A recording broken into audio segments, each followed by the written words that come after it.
Sveiki visi. Aš pradėsiu nuo pabumbėjimo. Man teko nelemta tema - kūrybiškumas, kaip visada. Nes kūrybiškumas yra sunki tema, todėl kad yra du poliai - yra pinigai arba kūrybiškumas. Dažnai prekių ženklai renkasi pinigus, Meta Ads, Google Ads, bet problema yra ta, vos tik tai pamažinus biudžetą arba užsukus Meta Ads, Google Ads kranelį, ar ne, turbūt krenta jūsų ir pardavimų srautas į website. Ir tada yra kūrybiškumas. Antras skirtingas polius, kuris padeda sutaupyti pinigėlius. Ir geriausia, kai versluose susijungia ir kūrybiškumas, ir pinigai. Tai kas aš esu? Aš esu marketingo agentūros Market Your Visions vadovė, įkūrėja. Aš pati esu verslininkė ir mes iš tikrųjų per metus padedam nuo 200 verslams, padedam augti kūrybiškai ir atrinkti tam tikras marketingo taktikas. Nes marketingo taktikų yra gausybė. Nuo lauko reklamų, naujienlaiškių, nuolaidų iki, nežinau, pačių įvairiausių ar ne kampanijų ir sprendimų. Daug svarbiau visiems e-commerce verslam yra išsigryninti, kurias marketingo taktikas naudoja kaip pagrindinės, kurias kaip šalutines. Tai mes esam tam, kad padėtumėm sutaupyti ir parodytumėm, kaip kūrybiškai visą tai daryti. Gerai. Kliento ir šiandien kalbėsiu apie kūrybiškumą ir kliento lojalumą. Galiu žinoma kalbėti tai, ką jūs jau esat girdėję iki nukritimo ir kas jūs priverstų išeiti iš šitos salės. Tai turbūt kaip, nežinau, kaip Poterius žinot, kad išlaikyti esamą klientą kainuoja iki 5 kartų pigiau negu įgyti naują. Taip pat irgi daug kartų girdėta tiesa apie kliento lojalumą, kad tikimybė parduoti esamam klientui yra net 14 kartų didesnė negu naujam klientui. Taip pat, kad lojaliems klientams būdingas didesnis pirkimo dažnumas ir didesnė išleidžiama vidutinė pirkimo suma, lyginant su naujais klientais. Taip pat, kad ilgalaikiai klientai, ką daro, jūs rekomenduoja savo draugam, pažįstamim ir tai iš tikrųjų labai plečia jūsų paslaugų ratą. Ir viską, aš galiu iki nukritimo kalbėti apie tai, kaip lojalumas svarbu ir remtis įvairiausiais tyrimais, nes dar mano backgroundas iš ankstinis yra tai, kad aš esu prieš tai iš akademinio sluoksnio, tai viską, ką aš remiuosi, visą statistiką ir duomenimis, aš remiuosi iš tyrimų. Aš tiesą sakant dažniau įsijungiu ne Google, bet Google Scholar, turbūt žinot ar ne, kur yra įvairiausi tyrimai ir dokumentai. Tik šiais laikais, ačiū Dievui, jau nebe kaip studijų laikais, nebereikia skaityti dokumentų, įsieki ir į ChatGPT ir paprašai reziumė ir dar reziumė pagal tam tikrus punktus. Taip, bet jūs visi žinot, kad jūsų tai visa šita informacija nejaudina, nes mes visi esam ta dopamino karta, čia sėdantis, kurie norim naujų dalykų, naujų iššūkių, alkanumo. Ir kokybės gerinimas, lojalumas mūsų netaip jaudina. Bet tikiuosi, kad kūrybiškumo kibirkštis, ar ne, jums duos tam tikrų minčių. Darant e-commerce arba bet kokį verslą, aš tikiu absoliučiai 1% taisyklę. 1% taisyklę labiausiai išpopuliarino, galbūt žinot podcastą Steven Bartlett, The Diary of CEO. Pakelkit ranką, ką žiūrit. Ok, visai nemažai, pasižymėkit, labai geras podcastas, bet pirmą kartą 1% taisyklė buvo paminėta kitoj puikoj knygoje Atominiai įpročiai, tinka ir gyvenimui, tinka ir verslui šita knyga. Iš esmės, čia yra parodyta, kad jeigu jūs pabandysit kiekvieną dieną ir taip 365 dienas pagerinti savo versle bent vieną mažą dalyką, jūsų rezultatas po metų bus 31% geresnis. Tai ką aš kalbėsiu apie tai, kaip ne apie dirbtinį intelektą, ne apie chatboxus ir didelius dalykus ir didelės sumas. Aš kalbėsiu kaip maži kasdieniai kūrybiškai sprendimai, kuriuos jūs praleisdavot pro akis, gali sutaupyti jūsų pinigus. Taip. Ir manau, kad čia yra mano citata, small things matter more than ever. Man rodos dabar, kai kliento akis yra mačiusi geriausius websaitus, jis stimuliuoja įvairiausią ar ne interaction, engagement ir kiti elementai. Tai tas website, bet kokiam website vienas svarbiausių dalykų yra naujas žvilgsnis ir tas kiekvieną dieną 1% pagerinimas. Kur ir ką galima pagerinti. Čia beje dar noriu pasidalinti, kad viską, ką kalbu, mes hands-on dirbam iš praktinės patirties. Mūsų klientas atėjęs pas mus prieš 2 metus, Edge Design, kuria šiuos nuostabius gultus. Vienintelė problema yra ta, kad tų gultų niekas nepirko.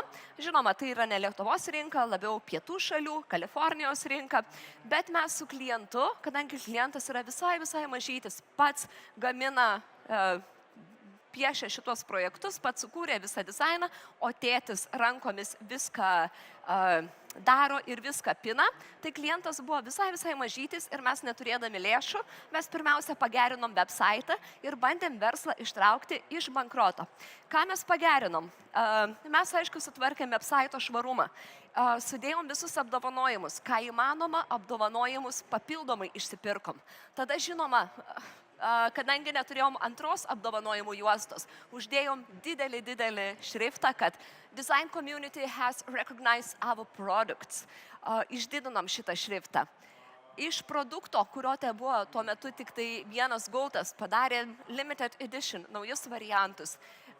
Galiausiai identifikavom, kodėl vartotojas nepirktų. Galėjom identifikuoti per didelės ir mokamas apklausas, bet pirmiausia klausėm draugų pažįstamų, kad pažiūrėkit mūsų webą, kodėl nepirktumėt.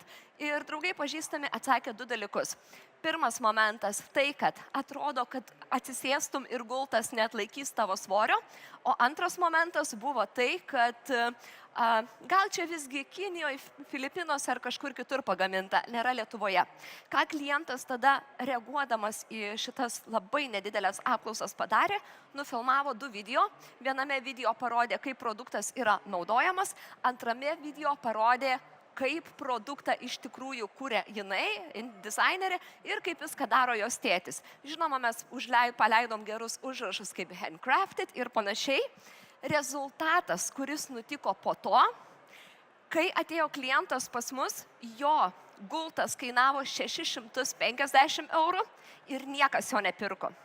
2 video, sutvarkytas websaitas, maksimaliai tuo metu kainavo iki 6000 eurų, įtraukiant ir mūsų paslaugas tuo metu, dabar jos yra šiek tiek kitokios. Klientas nuo 600 eurų pasikėlė savo produktų kainą iki 1450 eurų ir dabar visa Kalifornija, Australija ir Pietų Prancūzija nori ir perka šitą produktą. Ir tai buvo, ar ne, su website'o sutvarkymu ir su nauju žvilgsniu. Be jokių meta ads, nes klientas iki tol irgi leisdavo meta ads. Tai pažiūrėjus savo website'ą naujų žvilgsnių, ką jūs galite jame tvarkyti? Pirmas dalykas, susitvarkykit šūkį. Atrodo, visi praleidžiam pro akis ar ne šūkį, bet pirkėjas žiūri vizualiai ir žiūri tekstiškai. Šitie 2 dalykai jam yra key elementai. Jeigu jūsų tekstą geriau parašytų ChatGPT, atleiskit tada savo copywriterį arba siųskit jį į apmokymus, tekstas turi būti arba slogan, tagline, velniškai geras. Pavyzdžiui, čianai, kadangi aš esu truputėlį, kaip ir minėjau, kūrybiška moksliukė, tai aš atrinkau ne bet kokius websaitus, bet aš atrinkau websaitus, kurie yra nominuoti e-commerce apdovanojimuose kaip vieni geriausių websaitų. Tai šis websaitas irgi patenka tarp tų. Ir iš tikrųjų, kai žiūriu čianai į tagline'ą, find a new favorite coffee, pirmiausia, aš identifikuoju save kaip vartotoją. Todėl, kad čia nekalba apie kokios geros kavos pupelės, kaip jos yra paskrūdintos, ekologiškos ir whatever. Čia kalba prekės ženklas apie mane. Plius supranta, kad aš jau turiu savo mėgstamą kavą, kaip ir mes visi turim savo produktus, kur mes perkam ir kurioje vietoje jos perkam. Bet šiandien implikuoja, kad rask naują savo mėgstamą kavą. Ir jeigu kuriat tagline'ą, sloganą, svarbu, kad jisai būtų ne apie jūsų prekės ženklą, nes dažnai prekių ženklai pastato save ant pjedestalo, iškelia save, bet vartotojas tada yra nepaliečiamas. Tada prekių ženklai būna su savo komunikacija čia, vartotojas su savo problemom čia. Ir jie niekada nesusitinka. Jūsų tagline'as turi iš karto kristi vartotojai ir pasiekti jo netgi ne paviršutinės, bet pačias giliausias emocijas. Taip, ir kaip ir sakiau, viską, ką sakau, aš mėgstu paremti statistiką. Tai Journal of Marketing, labai geras tyrimas, 60 puslapį beje. Jisai sako, kad geras brandingas, kuris įtraukia nuostabų tagline'ą arba sloganą, gali padidinti jūsų prekės atpažįstamumą netgi 80%. Čia ne 1%, čia 80%. Tai vėl jūs galite pasirinkti arba mokėti didelius pinigus adsams, ar ne, arba investuoti į kūrybiškumą ir nepražiūrėti pro akis tokių dalykų. Ir vienas geriausių pavyzdžių be abejonės yra Nike marketingas. Kai aš pradėjau dirbti marketingo srityje, aš sėdėjau ir apie Nike, nežinau, gal 20 metų istorijos apie jų marketingo sprendimus, klausiau, skaičiau, gilinausi ir bandžiau suprasti, kodėl Nike yra toks populiarus. Pasirodo, Nike'as gali komunikuoti apie savo aerodinaminius batus, apie kažkokią ar ne inercijos jėgą, kuri padeda geriau bėgti, apie neprakaitavimą, kitus dalykus, ar ne? Bet Nike'as pasirenka komunikuoti ne apie produktą, bet apie klientą. Ir pasirenka komunikuoti dar įdomiau, ne apie kliento išorinės problemas. Išorinė problema tai yra, mano vaikui rugsėjo 1, aš dar neturiu sportbačių, aš noriu su savo vyru kartu bėgioti, man reikia mix and match sportbačių, tai čia būtų, arba suplyšo seni sportbačiai, tai čia būtų išorinės problemos. Apie tai dažnai prekių ženklai irgi komunikuoja. Bet Nike'as pasirenka komunikuoti apie savo klientų vidines problemas arba vidinius skausmo taškus, identifikuoja per apklausas ir sukuria velniškai taiklius tagline'us. Ir tai, ką daro Nike'as, galit padaryti ir jūs. Taip, ko jums reikia? Jums reikia pirmiausia alkanumo, hungry for more. Jūs turit norėti tą daryti, o ne žiūrėti pro pirštus. Tada jums reikia pastovumo, everyday, o jeigu šitų elementų neturit, tada reikia mūsų marketingo komandos. Taip, ir man apskritai labai patinka šūkiai, ypatingai 90-ųjų JAV šūkiai ir Porsche reklamos vienos geriausios. Nueikite, jeigu jūsų marketingistai pasižiūri. Jūs galit pasiklysti, bet ne minioje. Arba tuo metu Porsche reklamose buvo, mes finansuosim jūsų vidutinio amžiaus krizę. Ir ten nuostabus iš tikrųjų šūkis. Arba legendinis iki šiol, ar ne, Wall Street Journal, Money Talks, We Translate. Puikus. Arba Bumble, dating app, kuris sako aukštas, gražus ir iš tikrųjų skaito knygas, kurias tu rekomenduoji. Linkėjimai mano vyrui. Taip, ir nesvarbu, koks jūsų yra websaitas, jūs galit bet kokį produktą, bet kokiam produktui sukurti gerą šūkį. Čia irgi yra kitas websaitas, kuris buvo nominuotas apdovanojimuose. Lagaminai. Atrodo, lagaminus parduoti jau yra, nėra taip įdomu, nėra įtraukiančių, ką čia gero sugalvosi. Bet vėl, šitas prekės ženklas pasirenka komunikuoti nebūtinai apie save, ne apie lagaminus, bet for every traveler. Ir jis komunikuoja apie tai, kad lagaminas atitinka tavo asmenybę. Ar tu esi klasikinis, ar tu esi flex, o gal tu esi griežtas kaip aliuminis, o gal soft side. Tai kokia tavo keliautojo asmenybė. Ir visas webas, ir visas marketingas pastatytas ant to. Kam to reikia? Tai ir visa tai duoda iš esmės kūrybiškumas, ar ne? Taip. Kitas momentas, ką be tagline'o galit pražiūrėti, tai yra call to action mygtukai. Su call to action mygtukais žinot, kad jų reikia landing page bemaž kiekviename bloke, nes vartotojas turi imtis veiksmo jūsų website, o ne vaikščioti tiesiog. Ir mygtukai turi būti ryškus, jų turi būti daug. Ir dabar yra netgi tendencija, kad šalia vienas kito 2 call to action mygtukai ir yra vienas, kuris yra svarbesnis, yra pabrėžtas. Taip pat, jeigu turite kontaktų formą, gerai, ne visi verslai, čia labai jau suniveliuoju, bet verslai dažnai pražiūri savo kontakto formą, o vartotojai ateina į kontakto formą. Ir jeigu ten yra telefono numeris, kuris būtų aktyvus, kur tu iš karto paskambintum, kur aiškus, išryškintas, o ar prie telefono numerio turit call to action mygtuką, paskambink, nežinau, Agniai, kuri padės išsirinkti tau langus arba ventilio, nežinau, kažką ar panašiai. Tai va tas netgi kontaktų formoje jūs galit išrasti kūrybiškumą ir tai nekainuoja. Arba galit mokėti pinigus. Taip, vėl iš tyrimų. Call to action mygtukai, tie, kurie sukelia skubos jausmą, tai yra nurodyta dings tuoj ir panašiai, ar ne, dings tuoj, tas tuoj netaip veikia, labiau veikia po 2 dienų, po 3 dienų ir panašiai. Jie padidina konversijos reitingą 73%. Ir turbūt šitą irgi žinot, nes esat nebe 1 mėnesio verslai, bet visgi, kai aš pati gaunu ar naujienlaiškius, ar pamatau e-shop versijas įvairiausias, aš matau pasiūlymus, bet aš nematau teisingo paskatinimo, kad jis tuoj baigtis po 2 dienų, kad jis galioja iki rugsėjo 20 dienos ir panašiai, kad liko iki galiojimo pabaigos 74 valandos, 24 valandos ir panašiai. Užsienio e-shopai tą jau seniausiai daro. Kitas momentas, ką galite pagerinti, tai yra šriftas. Kad šriftas turi būti skaitomas, visi puikiai žino, kad šriftas turi būti didelis, irgi visi puikiai žino, bet jeigu jūs manot, kad jūsų e-shope šriftas yra didelis, padidinkit tą šriftą dar mažiausiai per 10 vienetų. Nes didelis šriftas nebeveikia, veikia labai didelis šriftas. Kai aš klausiau savo kolegės, rodydama šitą skaidrę, ką tu manai, kolegė man atsakė, sėdinti čia pirmoje eilėje, sako, aš žinau, kaip man dabar elgtis šitam website.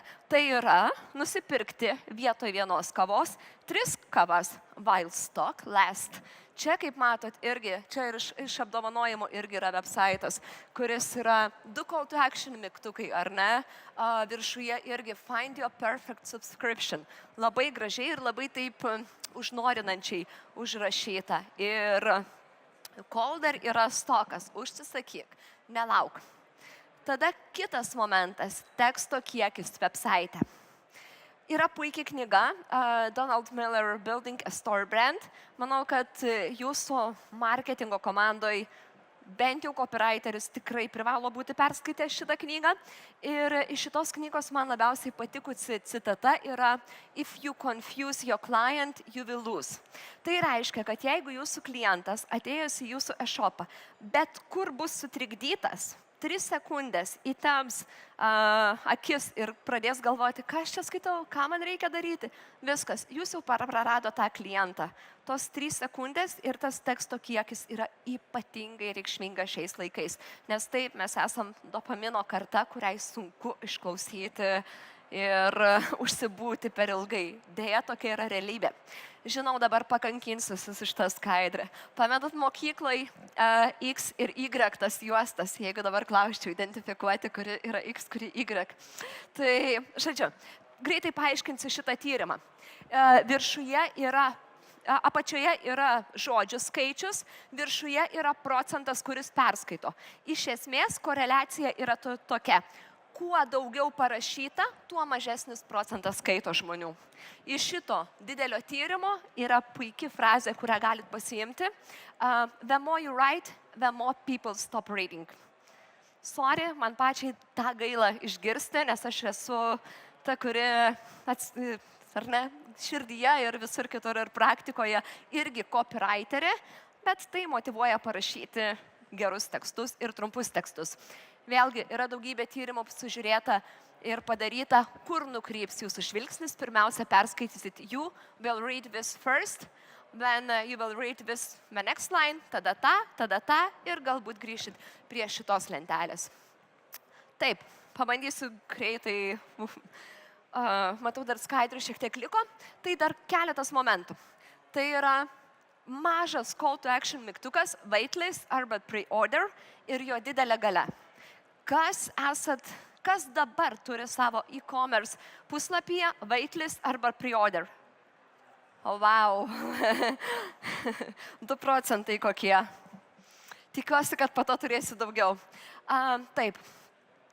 Neretai verslai mano, kad jeigu parašysit pre-order arba waitlist, klientai nusivils, neužsisakys, bet tyrimai rodo atvirkščiai, kad klientai mano, kad jeigu jie paklius į waitlist, jie bus kaip tik labiau išskirtiniai.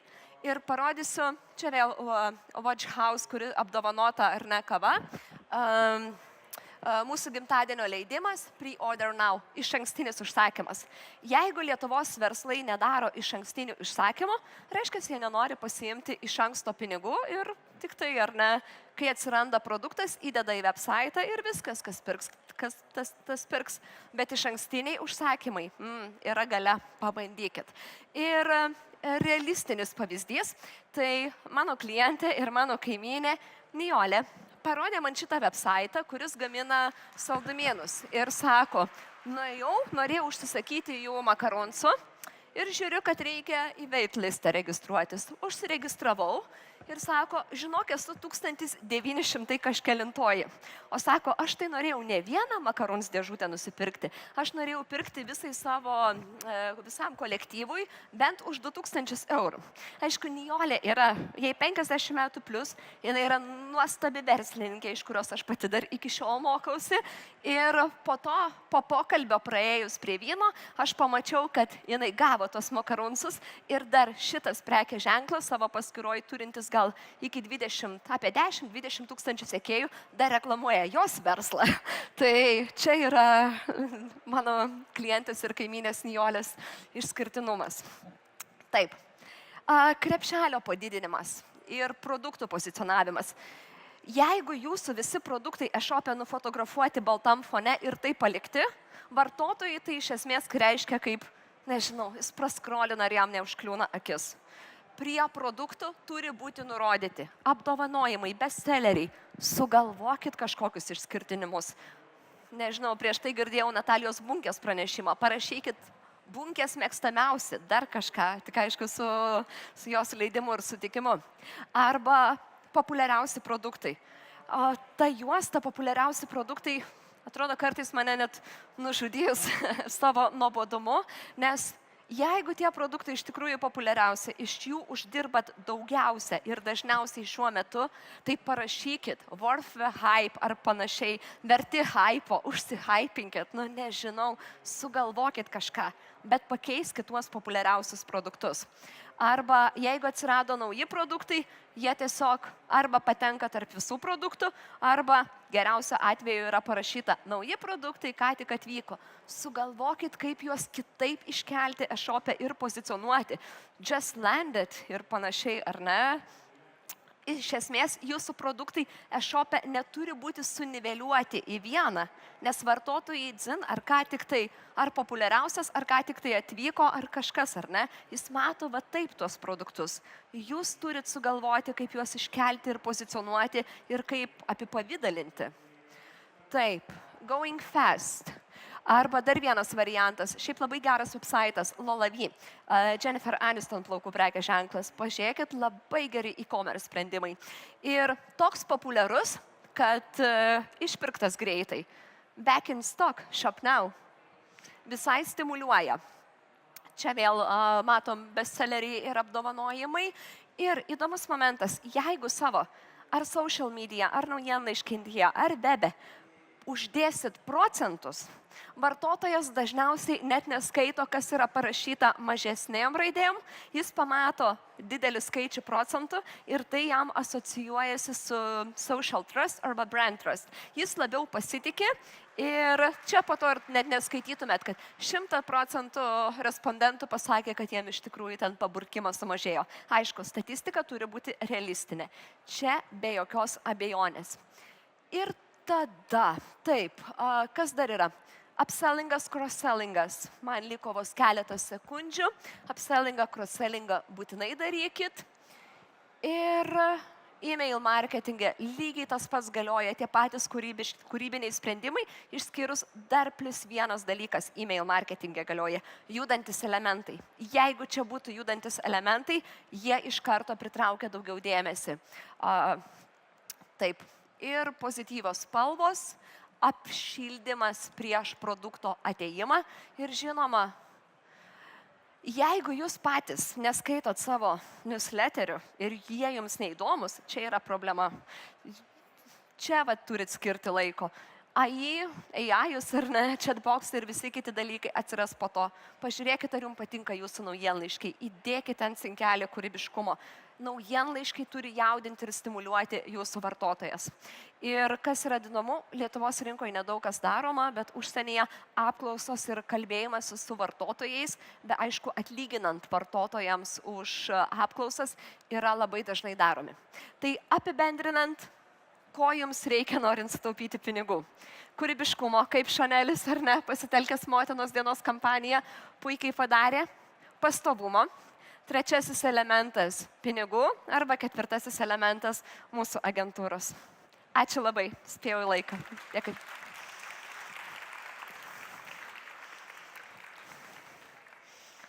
Ačiū Jums labai.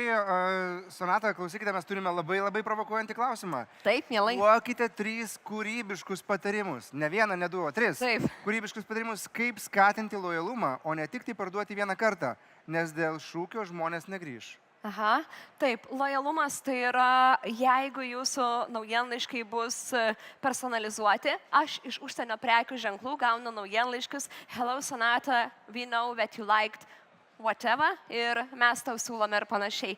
Tai mane visai paperka. Galiausiai geras customer service, customer experience ir, turbūt Lietuvos rinkoje nuo lojalumo arba nuolaidų sistema.